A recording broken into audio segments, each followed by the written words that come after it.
एक वेळा मी माझ्या आजीला बोललेली, आजी लाईट गेली आहे, दही पण नाही आहे.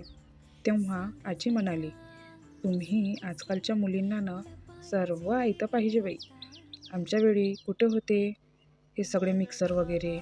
आण बघू. साई आणि एक खोल भांडं दे मला. आणि आजीनी बोलता बोलता 10 मिनिटात लोणी लावून दिलं. तेव्हापासून मी पण असंच तूप बनवते.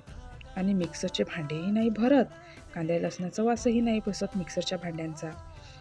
आजीनी भांडं घेऊन छान रूम टेम्परेचरवर येईल ना तेवढ्यापर्यंत साय ठेवली आणि मग हातानेच मिक्स करून घेतलं. मिक्स करता करता थोडं थोडं असं दाटसरपणा आला. 10 मिनटं फिरून हातानेच बघता बघता लोणी लावून तयार करून घेतली. त्या लोण्यात पाणीही टाकले नाही, दही टाकले नाही आणि बघा जाडसरपणा किती सुंदर.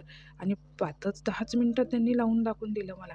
तेव्हापासून आजी बोलली, बघ याला ना आंबटपणा सुटत ना या तुपाचा वास येत. असं जर लोणी लावशील ना तर तुझं तूपही कधी खराब होणार नाही आणि छान टिकूनही राहते भरपूर दिवसपर्यंत.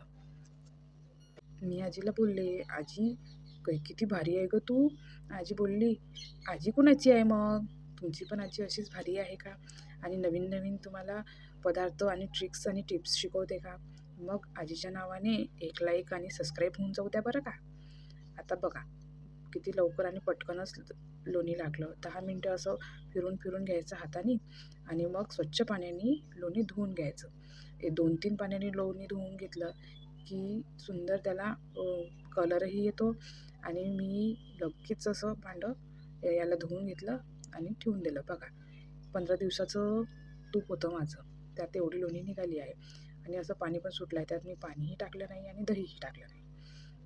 कोणाकोणाला तूप बनवायला आवडतं. मग अशा प्रकारे तूप बनवून बघा.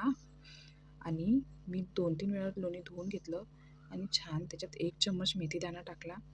मेथीदाण्याने कसं एकदम दाणेदार तूप बनवून तयार होतं आणि त्याला भरपूर दिवसापर्यंत वासही येत नाही. कितीही दिवस तुमचं तूप जशाला तसं टिकून राहतं. मग असं तूप नक्की घरी बनवून बघा. लाईक, शेअर, सबस्क्राईब करायला विसरू नका.